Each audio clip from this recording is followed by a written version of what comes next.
Welcome back to Morning Joe. Let's go right now to Capitol Hill and Republican Senator from Oklahoma, Senator Tom Coburn, along with NBC News Chief White House correspondent and political director and host of the Daily Rundown. We also have John Heilemann still with us. John Heilemann is still with us. Look at all this. Look at all this facial hair coming out of Washington, D.C. This is like the 1800s. There. It's looking good. Actually, Tom Coburn's going to be like the 1800s.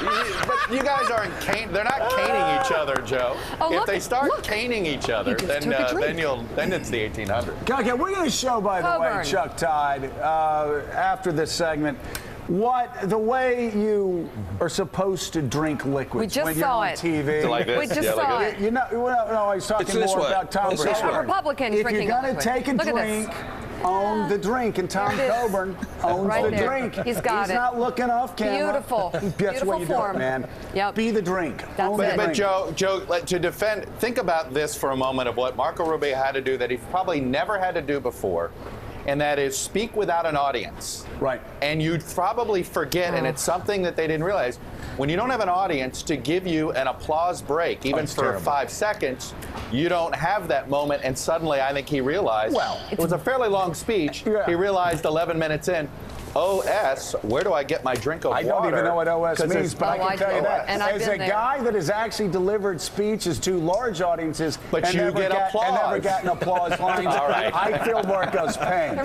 So let's go from style to substance. Tom Coburn, I think it's safe to say the things that concern me the most concern you the most regarding long-term debt.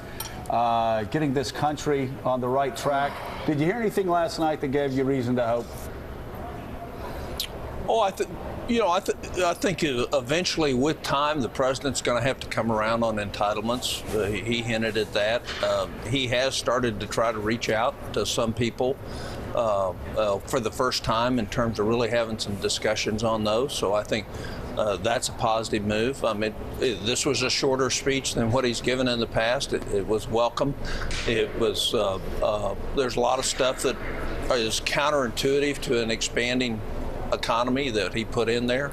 You know, it's my opinion. It may not be right, but part of our biggest problem is we have the government involved in way too much stuff now. That's why we're running trillion-dollar deficits. That's why we're having difficulty seeing a good rebound, from a negative GDP in the fourth quarter to maybe 1 or 1.5% the first half of this year.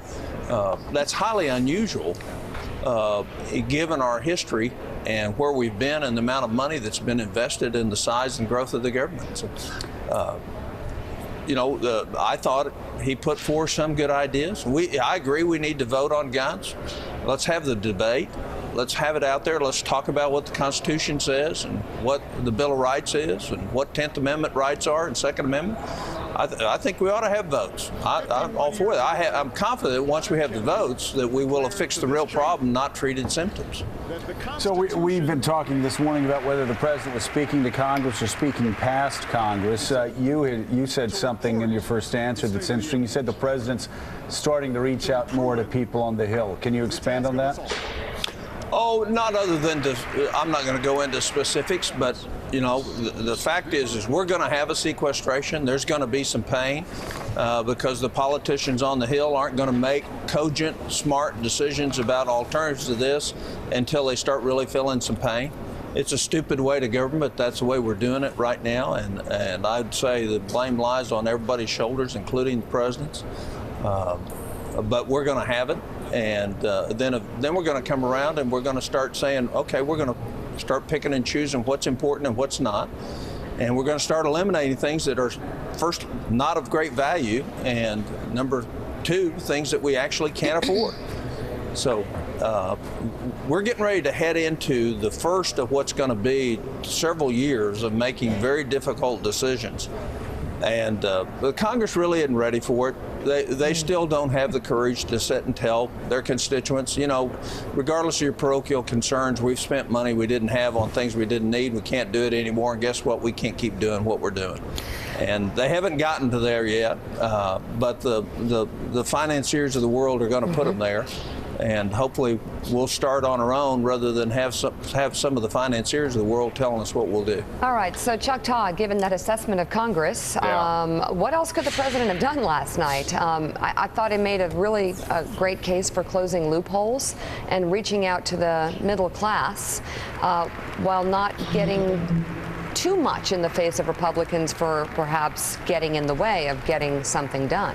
Well, I thought what was fascinating to me about the speech, let's take the ending aside. I mean, this speech is always going to be remembered for that emotional ending. It's just something different. You're not used to that at State of the Unions. But let's take the speech as it began. It began with him talking to Congress. You were debating what were the different audiences.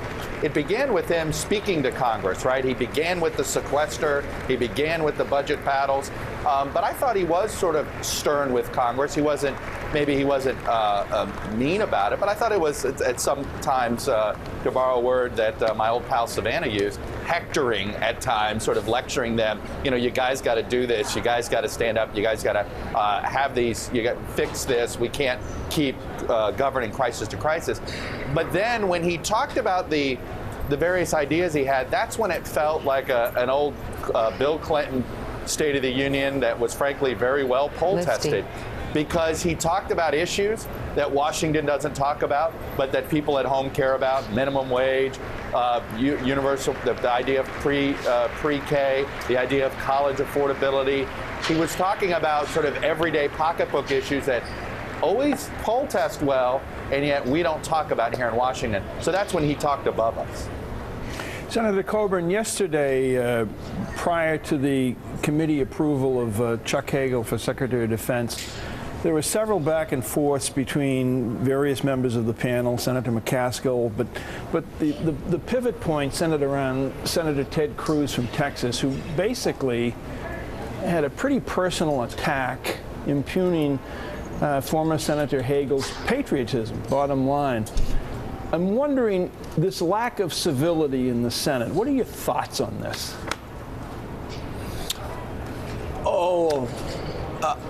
You know, I think the Senate's pretty civil.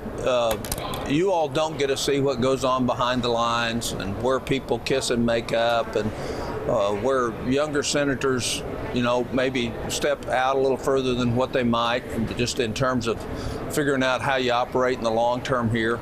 I don't think it's unhealthy at all. What is unhealthy is not doing our jobs, Mike, and that's what's not been happening in the Senate, because the leader hadn't been bringing the appropriate bills to the floor that the country needs, i.e. a budget, i.e. spending bills. In other words, we haven't been doing our job, and it isn't because we're not getting along and not civil. We're not doing our job because we lack significant leadership on the part of the majority leader. John Heilman. Hey, Chuck, I'm curious. I just want to pick up on something Senator Coburn just said, which is that, you know, the Senate is still a relatively civil place. You know, there's a dinner that takes place before the State of the Union. It took place last night, where all the members of the Senate and their spouses get together and have dinner. It's like the only bipartisan thing that happens up there anymore. Do you think that the Senate is still a civil and functional environment, or is that thing we saw with Ted Cruz yesterday a symptom of a deeper problem? No, I don't think Cruz is a symbol of a deeper problem. I think there is a little bit of, I think Senator Cruz, you know, you hear whispers about this, that he's rubbing some people the wrong way. And by the way, these whispers are coming from other Republicans as well as Democrats. It's a bipartisan, but that is more of the, hey, you're the new guy, you know, why don't you learn the ropes here and play by a more civil set of rules. But I think that's I do think on the Senate side, I'm with Senator Coburn. I mean, there really is more, at least a friendlier atmosphere. Senators actually, bipartisan senators actually go to lunch together. You need to remember how uncivil I was supposedly accused of being when I got here, when took on Ted Stevens and Arlen Specter and some of those. There's no change. You work your way into the Senate, you build relationships, and then you work bipartisan. Well, let me just say, I mean, I've known you for a long time, Tom. You were uncivil, and then you grew a beard, and you've become an elder statesman of sorts. Elder is the only correct word that can be associated with me. Oh, gracious. My gosh, Robert Gibbs, you have a question. No, I think, you know, Senator Coburn, What do you think has to happen to get these two sides together? What do Republicans have to put on the table in order to get the president to move, as you talk about, on entitlement reform? Or do you give up? Oh, I don't know. We don't give up. We can't give up. You know, the fact is sequestration will be some very bitter medicine that will draw some people to their senses. And after 2 or 3 weeks of that, when we start seeing what comes, all of a sudden people are going to start, first of all, getting pressured from home in terms about the impacts of that. All of a sudden people's positions are going to change a little bit and become much more cooperative. But we can't, you know, I know where the waste is in this government. There's a lot of waste in discretionary, but we could get rid of all of the waste in discretionary. We could actually clean all the waste out of the Pentagon, which is well over $100 billion a year. Still doesn't solve our problem. We cannot solve our problem unless we change Medicare to save it and put a competitive model into our healthcare system that will allocate that scarce resource. It's really interesting. Just yesterday, the CMS has finished going through all this bidding on durable medical equipment, and the statement coming from CMS for the first time is, hey, we just figured out competition works. About a 41% savings on durable medical equipment, not just for the federal government, but for the seniors who are going to be doing their copay. So competition works. And if it'll work it works in this area, healthcare will work in the rest. So we just got to have a little pain. You know, that happened to me as a child frequently with a popular switch. Okay. Yeah. Well, there you go. There's a bumper sticker for 2014. Chuck, good morning, Senator. Good morning. But Chuck, quick question for you. What are the odds you place on sequester going through into a government shutdown if they can't pass a continuing resolution? Look, I thought Senator Coburn telegraphed exactly what I keep hearing is going to happen. Sequester will happen on March 1st. And then the markets will react negatively. There'll be some quick pain. And over the 27-day period between sequester on March 1st and the government running out of money on March 27th, then maybe you'll see some action where they, quote unquote, fix the sequester. It's why Republicans in the House feel comfortable letting it happen, because they know they have 26 days to undo sequester. It's like a trial sequester. All right. Okay, Chuck. I said when Tom Coburn got elected to the Senate, it was about as exciting an election as there had been in a long time. And, he stayed true. Yeah. Grown a beard. And when he drinks liquids, just like he owns that best drink. Of them. And Tom, keep fighting the good fight, my man. Proud of you. Yep. You guys have a great morning. Thank you, Senator. All right, I asked him if he gives up because one of our previous guests sounded like he was giving Joe, up. Yes, Yeah. the senator was drinking Starbucks, so he was also product placement appropriate. If Ted Cruz came on, he'd probably drink Dunkin' Donuts. Just to show you. That's right. All right. Chewing on munchkins. All right, still ahead, the chairman and CEO Thank you, of guys. Comcast.